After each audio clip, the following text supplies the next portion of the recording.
What does Corsair Gaming stock have in common with Amazon, Etsy, eBay, and Shopify? Well, the company reported their earnings today, and just like all of those companies, has brought in their full year estimates for revenue, showing again that the economy here in the United States is getting weaker. We'll talk about that and more on today's show. What is going on, investors? Hopefully, you guys are doing well out there. Time to talk about the overhyped and hyped up Corsair Gaming stock, ticker symbol CRSR. Over the last year, stock is down 54%. Year to date, down 23%. We've got just a $1.5 billion valuation on this one, a fraction of where the stock used to be, considering it was up over $42 per share over the last 52 weeks. Now, the company announced their earnings today, but before I dig into this company and dig into management, like I have again and again here on the channel whenever we talk about Corsair Gaming, is the company did pre-announce that their Q1 results were going to be very bad.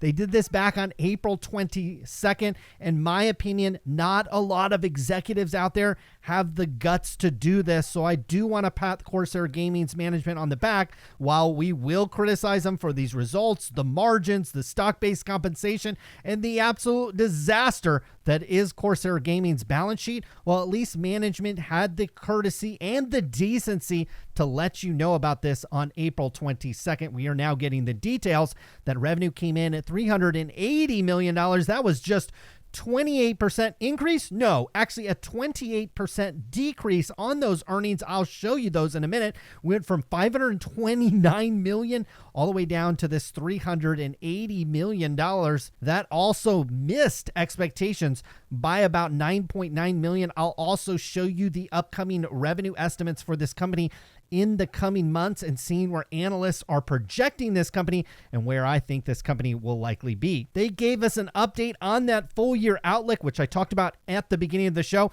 We've seen Amazon, we've seen eBay, we've seen Etsy, we've seen Shopify, we've seen company after company in the discretionary space start to pull back on their estimates as stimulus check money is running out and gas is running at about $6 a gallon.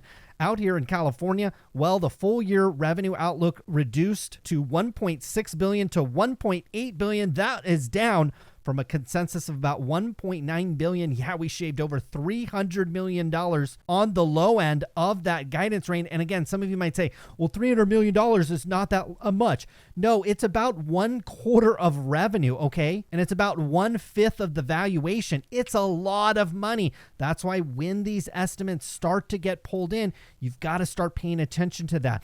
We're seeing that analyst estimates of this company are way out of line. We just talked about for the full year, the company is expecting between $1.6 and $1.8 billion. That would require pretty strong revenue growth of over 20% in the third quarter and over 15% in the fourth quarter to reach that target. And I'll remind you that year over year, this company just printed a 28% decline. A lot of these stocks are still trying to convince the market that somehow magically in Q3 and Q4 consumers are going to show up with some money and buy these products at a high price.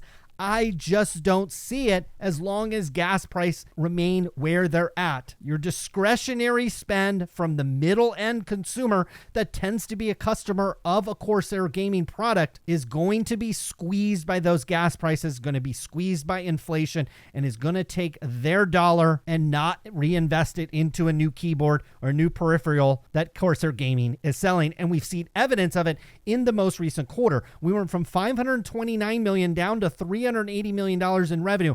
I don't know what's going to be different about this quarter than the third or fourth quarter with these companies. Yes, you'll see some demand increase, but is that consumer going to show up with any money? We'll see evidence that they probably won't when we get to margins. Notice that our gross profit went all the way down from $160 million all the way down to $90 million. You've got selling general administrative expenses. At least those went down a little bit. The fact that you had declines of over 28% on that top line revenue, but your selling general administrative fees really are flat from a rounding perspective, that's not good. They still invested in product development. I don't necessarily mind that. That ticked up from 15 up to 17 Total operating expenses coming in essentially flat, just actually up marginally year over year. So when your revenues decline big time, your gross profits decline big time, and you take $90.7 million in gross profit minus off $93 million in cost, yeah, that means you lost $2.5 million in the most recent quarter, whereas last year, this company was actually profitable at the tune of about $67.2 million. You flow all the way down to net income on this company, and it paints the identical story. Now, here's probably the worst part of this whole report is we see our gross margins on the products. Now, in an inflationary environment, you'd actually expect people to be paying more for things. I mean, look at gas, look at your food bill, look at used car prices, look at home prices. In an inflationary environment, you'd actually expect people to pay more for your products. Corsair Gaming is actually experiencing the opposite. That's why you can realize the consumer over at Corsair is very sensitive to inflation. These are not necessarily wealthy customers that aren't feeling the pinch of $6 gas, rising rents, rising food costs, and all of those types of things. Because notice, we went from 39% gross margins on the peripherals down to 32% on gaming components and systems, went from 25%, nearly 26%, all the way down to 19%. Our total gross margins went from 30% all the way down to 23.8 when we looked at a company like Tesla. And by no means am I comparing Corsair to Tesla. I'm sure there's people on YouTube that have probably done that on a video and been serious. We actually saw that Tesla's margins actually went up because Tesla's customer is a far more affluent customer and far less sensitive to the price hikes that a Corsair Gaming customer, instead of paying for an expensive Corsair product, people might be using the model that they had for a while. They're stretching it out longer, or they're switching to cheaper and cheaper brands. Moving over to the balance sheet, it paints a pretty bad story. Look at the cash and cash equivalents went from $65 million all the way down to $31 million. Cash has been cut in half since December thanks to an acquisition. We do have some accounts receivable sitting at $236. You'd assume some of that would be moved over into cash. But if Corsair is expecting retailers who might have bought their products wholesale to pay for them, well, some of that might be sitting in inventory, and those terms might have to be adjusted.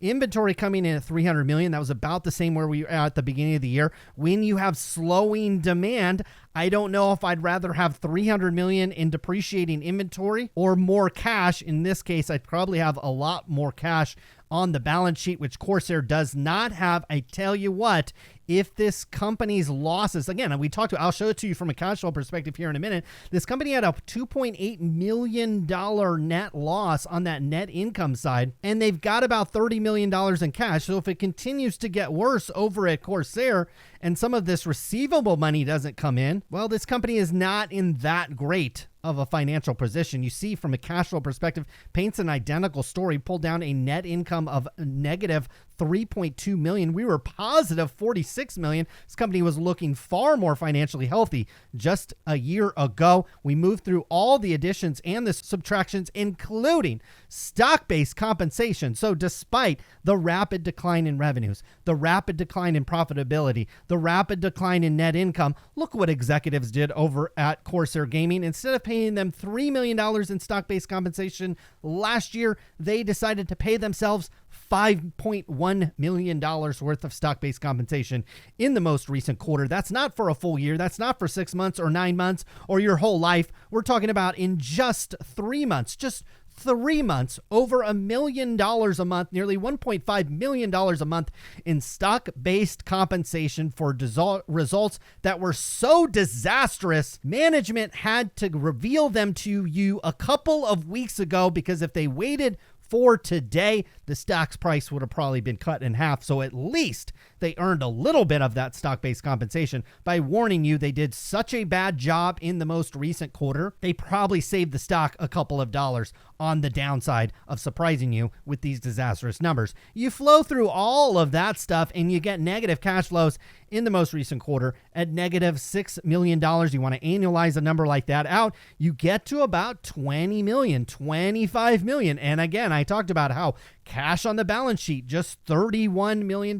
We do have some in receivables. We do have inventory that is depreciating and selling for a lower and lower margin. That is not good when we look at these financials. At some point, they're probably going to want to try to clear through these inventories. That's going to mean lower prices, lower margins for the foreseeable future when it comes to Corsair sales. Now, they did burn through $19.5 million. Yeah, just $19.5 million in an acquisition of a business. I bet some of that stock-based compensation and those general administrative expenses were private jets flying to and fro to close that deal. Now, they also had a line of credit, but they kind of basically borrowed against it and they paid it off. That is typical in a business like this. They purchase inventory on lines of credit and then they pay it back in a short period of time. Absolute complete disaster when you look at it from that perspective. And then when you come over here, the chart, is this the Uber chart? No, it's actually Corsair Gaming, but it looks exactly like Uber. This stock is locked nice and tight in a downward channel. When a stock like this is in a downward channel,